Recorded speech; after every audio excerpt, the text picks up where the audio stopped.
வழக்கமாக கலைஞர் பிறந்த நாள், ஜெயலலிதா பிறந்த நாள், பெரியார் பிறந்த இறந்த நாள் இவற்றையே கண்டு பழக்கப்பட்ட செல்லம்பட்டியில் தமிழ்நாடு உருவான நாள், தமிழ்நாடு நாள் என்ற ஒரு நாளை உரத்தநாடு சட்டமன்ற தொகுதியின் சார்பாக செல்லம்பட்டியில் நடக்கின்ற இந்த கூட்டம் அறிமுகப்படுத்தி இருக்கின்றது. மிகப்பெரிய மகிழ்ச்சி. காங்கிரசினுடைய பேராதிக்கத்தில் இருந்த காலகட்டத்தில் எந்த திராவிடம் தன்னை கரை சேர்க்கும் என்று நம்பி பின்தொடர்ந்தார்களோ அதேபோல அலெக்சாவினுடைய உதவியோடு செல்லம்பட்டி என்று நாங்கள் வழிபோட அது சென்னம்பட்டிக்கு கொண்டு போய் விட்டுவிட்டது. அதை பின்தொடர்ந்து வருவதற்கு தாமதமாகிவிட்டது. ஒருவேளை அலெக்சாவும் கூட திராவிடத்தினுடைய அடியாளாக இருக்குமோ என்ற ஒரு தயக்கம் இருக்கின்றது. அன்புக்குரியவர்களே, இந்த கூட்டம் தொடங்கியவுடன் எனக்கு ஒரு அலைபேசி அழைப்பு வந்தது. சற்று ஓரமாக போய் நின்றேன். பேசிவிட்டு வருவதற்குள் 2 அண்ணன்மார்கள், நீங்கள் திராவிட முன்னேற்ற கழகத்தையே திட்டுகிறீர்கள், நீங்கள் திராவிட முன்னேற்ற கழகத்தையே வையுகிறீர்கள், இந்த அமித்ஷா குறித்தோ இந்த மோடி குறித்தோ அவர்கள் கொண்டு வந்த திட்டம் குறித்தோ எதுவும் பேசவில்லை என்று என்னிடம் பேசினார்கள். அவங்க பக்கத்தில் தான் இருப்பாங்கன்னு நினைக்கிறேன். உண்மையிலேயே அவர்களினுடைய உடம்பில் திமுக ரத்தம் ஓடவில்லை என்பதை நான் புரிந்து கொண்டேன். எப்பொழுது திராவிட முன்னேற்ற கழகத்தினுடைய சார்பாக இருந்து பாரதிய ஜனதா கட்சியை எதிர்க்க தொடங்குகிறார்களோ அப்பொழுதே அவர்கள் திராவிட முன்னேற்ற கழகத்தில் இருந்து வெளியேற்றி கொண்டுதான் பேசணும். ஏன்னா இந்த பாரதிய ஜனதா கட்சி என்கின்ற அயோக்கிய கட்சியை தமிழர் நிலத்தில் அறிமுகப்படுத்திய அயோக்கியர்களே திராவிட முன்னேற்ற கழகத்தினர். ஏனென்றால் 2001 நினைக்கிறேன், இவங்க தான் கூட்டணிக்கு போட்டு செல்லா காசா இருந்த ஹெச் ராஜாவை எம்எல்ஏ வாக்கி அழகு பார்த்தவங்க திராவிட முன்னேற்ற கழகங்க. அப்போ திராவிட முன்னேற்ற கழகம் செய்தது என்ன என்று பேசி இருந்தா இவர்களுக்கு ஐயோ இவங்களை கொண்டுட்டு வந்து முதல்ல விட்டது நம்ம ஆட்கள் தானே, இவங்களை வலுவா எதிர்க்க வேண்டிய ஆட்களும் நம்ம ஆட்கள் தானே, இப்போ வந்து செல்லம்பட்டியில் கூட்டம் போடுகின்ற நாம் தமிழர் கட்சியை பார்த்து திராவிட முன்னேற்ற கழகத்தை திட்டாதீர்கள், பாரதிய ஜனதா கட்சியை திட்டுங்கள் என்று சொல்கிறோமே, இது எவ்வளோ பெரிய ஆபத்துன்னு புரிதல் வந்திருக்கும். நான் அந்த 2 பேருக்கும் சொல்றது என்னன்னா, இந்த மண்ணில் பிரபாகரன் அவர்களினுடைய மகனாக இருக்கின்ற செந்தமிழன் சீமான் அவர்களும் அவர்களுடைய தம்பிமார்களும் இருக்கின்ற வரை பாரதிய ஜனதா கட்சி என்ற ஒரு கட்சி ஒரு பொழுதும் அதிகாரத்திற்கு வரவே முடியாது, வரவே முடியாது, வரவே முடியாது. அந்த கவலையை நீங்க விடுங்க. ஆனா நீங்க ஒன்று சொல்லுங்க, பாரதிய ஜனதா கட்சியினுடைய அடிப்படைவாதத்திலிருந்து எப்படி திராவிட முன்னேற்ற கழகத்தினுடைய அடிப்படைவாதம் வேறுபட்டதுன்னு சொல்லுங்க, வேறுபட்டதுன்னு சொல்லுங்க. இன்னைக்கெல்லாம் தொலைக்காட்சியில் என்ன விவாதம் நடந்து கொண்டிருக்கிறதுன்னா, மு.க. ஸ்டாலின் அவர்களுடைய மகன் உதயநிதி ஸ்டாலின் அவர்கள் முதலமைச்சராக வருவது வாரிசு அரசியலாக பார்க்கப்படுமா பார்க்கப்படாதான்? நான் இதுக்கு ஒரே ஒரு கேள்வியை தான் கேட்கிறேன். மு.க. ஸ்டாலின் அவர்களுடைய வாரிசா உதயநிதி இல்லையா? இந்த முடிவுக்கு வந்துருங்க.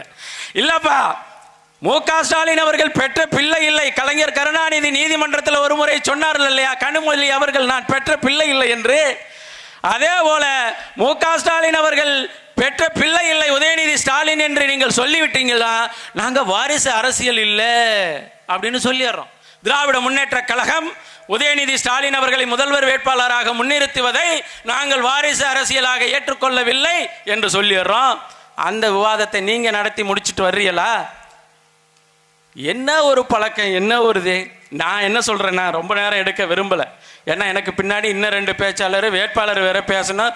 சென்னையிலிருந்து 1 மணி நேரம் பேசக்கூடிய வேட்பாளர் தம்பி வேதாரண்யம் சட்டமன்ற தொகுதியினுடைய வேட்பாளர் வந்திருக்கிறாரு. நான் ஒரே ஒரு கேள்வியை தான் கேட்குறேன். நாம விவசாயிங்க, விவசாய நிலத்தில் நெல் விளைய இருக்குங்க. நெல் விளைஞ்சு வீடு வந்தாதான் நமக்கான பொருளாதாரம்னு நினைக்கிறவங்க, உங்க மனசாட்சியை தொட்டு சொல்லுங்க, ஓடுகின்ற நதியில காங்கிரீட் போட்ட ஒரு குரூப்பை நீங்க பார்த்துருக்கீங்களா? அந்த காங்கிரீட் போட்ட குரூப்பை அனுமதிச்ச ஒரு குரூப் பார்த்துருக்கீங்களா? இந்த 2 குரூப்பும் தான் பாரதிய ஜனதாவும் இந்த திமுகவும்.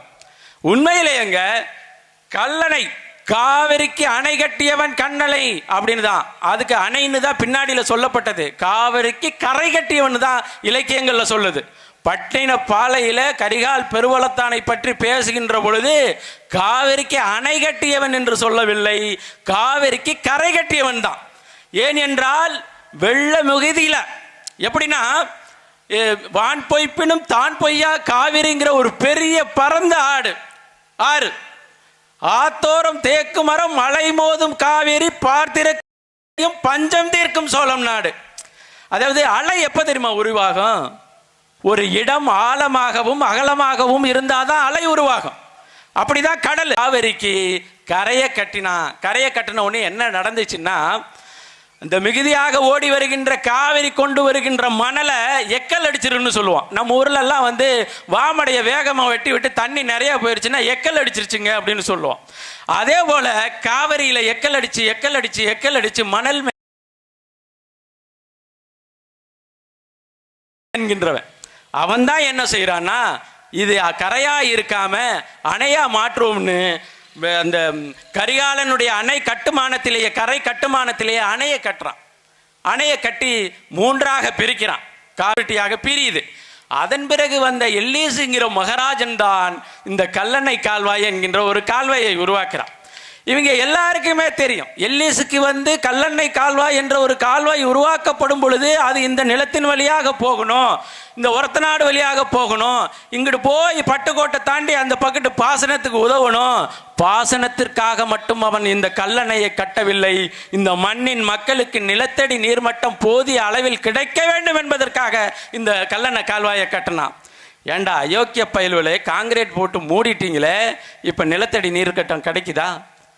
கல்லணை கால்வாயில் தண்ணி வந்தாலும் வராட்டினாலும் 3 போகம் பம்பு செட்டு வச்சு விளைவிக்கின்ற வெள்ளாமை இன்னும் சில வருடங்களில் இல்லாமல் போகும்.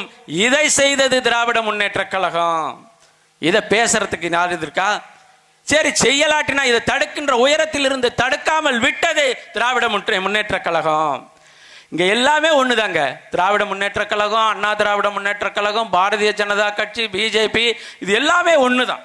நீங்க இந்த மண்ணின் மக்களாக ஒண்ணுதான் சிந்திக்கணும். இன்று மாலையில நாம சாப்பிட்டு தூங்குறோம், நம்ம பிள்ளைக்கு சொத்து சேர்த்து வச்சிருக்கிறோம், காரு வச்சிருக்கிறோம், மாடி வீடு வச்சிருக்கிறோம். அதெல்லாம் இங்கிட்டெல்லாம் பார்த்தீங்கன்னா மாடி வீடு இல்லாத வீடே இருக்காது. ஒன்று இங்கே உழைப்பாங்க, இல்லாட்டினா வெளிநாட்டுக்குனாலும் அனுப்பி வச்சு உழைச்சி மாடி வீடு கட்டுறணும். அதான் சாட்டிஸ்ஃபேக்டரி லெவல். ஒரு குடும்பக்காரனா மாடி வீடு இருக்கணுங்க, ஒரு கார் இருக்கணுங்க, கொஞ்சம் இருக்கணுங்க. சரி, மாடி வீடு இருக்கு, உன் பிள்ளை நல்லா வாழ்ந்துருமா? நிலம் இருக்கு, உன் பிள்ளை நல்லா வாழ்ந்துருமா? இன்னும் என்ன சொல்றது, 5 ஏக்கர் 10 ஏக்கர்னு இருக்கு, உன் பிள்ளை நல்லா வாழ்ந்துருமா? இப்படியெல்லாம் இருந்தா வாழாதுங்க. இந்த மண்ணினுடைய மக்களுக்கு நல்ல காற்று இருக்கணும், நல்ல தண்ணி இருக்கணும், சுவாசிக்கின்ற காற்று இருக்கணும். இதெல்லாம் இருந்தாதான் நீ கட்டி வச்சிருக்கிற மாடி வீட்டில் கூட அந்த புள்ள உயிரோட வாழ முடியும். காற்று இல்லாம உயிரோட வாழ முடியுமா? நல்ல காற்று இல்லை. இங்க முன்னாடியெல்லாம் என்ன செஞ்சாங்கன்னா விவசாயத்தை கொண்டாங்க, அதெல்லாம் தடுக்க பார்த்தாங்க, முடியல. இப்ப விவசாயிகளை கொல்ல பார்க்கறாங்க. இது ஒரு பெரிய தொடர்கதை. இந்த தொடர்கதையிலிருந்து நாம விடுதலை பெற வேண்டும். இந்த தொடர்கதையில் இருந்து நாம் விடுதலை பெற வேண்டும் என்றால் இந்த மண்ணுக்கும் மக்களுக்குமாக உழைக்கின்ற ஒற்றை கட்சி நாம் தமிழர் கட்சியினுடைய தலைமை ஒருங்கிணைப்பாளர் அண்ணன் சீமான் அவர்கள் அதிகாரத்தை நோக்கி நகர வேண்டும். முதலமைச்சராவது மட்டும் அண்ணன் சீமான் அவர்களினுடைய கனவல்ல, இந்த மண்ணினுடைய மக்களினுடைய வளத்தை நிலத்தை காப்பாற்றுவது சீமானினுடைய கனவு. அதனால்தான் ஆடுகளுக்கு மாடுகளுக்கு மாநாடு, மலைகளுக்கு மாநாடு, மரங்களுக்கு மாநாடு போட்டிருக்காங்க. மரங்களுக்கு ஏண்டா மாநாடு? மரங்கள் ஓட்டு போடுவாங்கிற ஒரு கேள்வியெல்லாம் ரொம்ப 2 மூளை வச்சுட்டு பேசுவாங்க. மரங்கள் ஓட்டு போடாது. நீ வீட்டுல இருந்தா கூட காலையில் ஆக்சிஜன் லெவல் எவ்வளவு இருக்குன்னு உறுதிப்படுத்துறது மரங்கள் தான். தண்ணீருக்கு ஒரு மாநாடு வர்ற நவம்பர் 15 இதே கரிகாலன் கட்டிய கல்லணைக்கு அருகில் இருக்கிற பூதலூர்ல தண்ணீர் மாநாடு நாம போடுறோம், எல்லாரும் சேர்ந்து தான் போடுறோம். தண்ணீருக்கு எதற்கடா மாநாடுன்னு சொல்லாத. அப்படின்னா சாயங்காலம் போய் தண்ணி குடிக்க கூடாது. நான் சொன்னது அந்த தண்ணியில் இவங்க டாஸ்மார்க்கு போயிடுவாங்க, அந்த தண்ணியை சொல்லலை, குடிக்கிற தண்ணியை சொல்றேன்.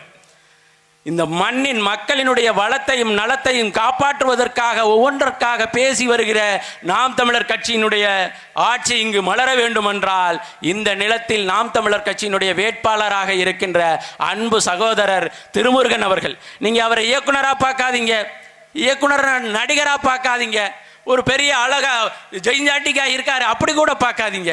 நீங்க பார்க்க வேண்டியது நமக்கு ஒரு கஷ்டம்னா உண்மையிலேயே லஞ்ச லாவண்யம் கொடுக்காம ஒரு மகன் வந்து நிற்பார்னா உறுதியா வந்து நிற்பார், உறுதியா வந்து நிற்பார். சரியா? என்ன சொல்றது, உங்களுக்கு ஒண்ணுன்னா இந்த மண்ணுக்கு ஒண்ணுன்னா வந்து முதல் ஆளாக நிற்கக்கூடிய ஒரு மகனை செந்தமிழன் சீமான் அவர்கள் நிறுத்தி இருக்கிறாரு. அவர் அரசியல்லாம் வேணான்னு நம்ம தூரத்தில் இருந்தே பேசிக்கோன்னு அப்படின்னு சொன்ன மகனை இயக்குனர் தொழிலில் இருந்தால் பல கோடிக்கு அதிபதியாக நான் சம்பாதிக்கிறதுக்கு வாய்ப்பு இருக்குண்ணே, இப்படி தான் வந்திருக்கேண்ணே, இப்போ தான் இயக்குனர் தொழிலுக்கு வந்திருக்கிறேன், இந்த நிலையில் என்னை விட்டா நான் எங்கேயோ போயிடுவேண்ணே அப்படின்னு சொன்ன மகனை நீ எங்கேயோ போயிடுவ, நீ விட்டா இந்த நாடு எங்கேயோ போயிடும் ராசா, இந்த நாட்டை காப்பாற்றுவதற்கு என்னுடைய படையில் முன்கள வீரனாக 234 தொகுதியில் ஒரத்தநாடு தொகுதியில் முன்கள வீரனாக ஏன் உன்னையே சீமானாக நினைத்த அந்த நடத்துல நிறுத்துறேன், அதனால அங்க போய் களப்பணி செய் என்று நிறுத்தப்பட்ட இந்த வேட்பாளரை நீங்கள் 2026 சட்டமன்ற உறுப்பினராக்கி உங்களுடைய கடமை. இந்த மண்ணில் ரெட்டை இலை தோத்தரலாம், சூரியன் தோத்தரலாம், ஆனா உங்களுக்கு உங்களுடைய பூர்வ குடிக்கு இனிவரும் காலத்தில் உங்களுக்கு சோறு போடுகின்ற விவசாயமும் விவசாயி சென்று உறுதியாக நம்புகிறேன். வாய்ப்புக்கு நன்றி கூறி முடிக்கிறேன். நன்றி, வணக்கம். நாம் தமிழர்.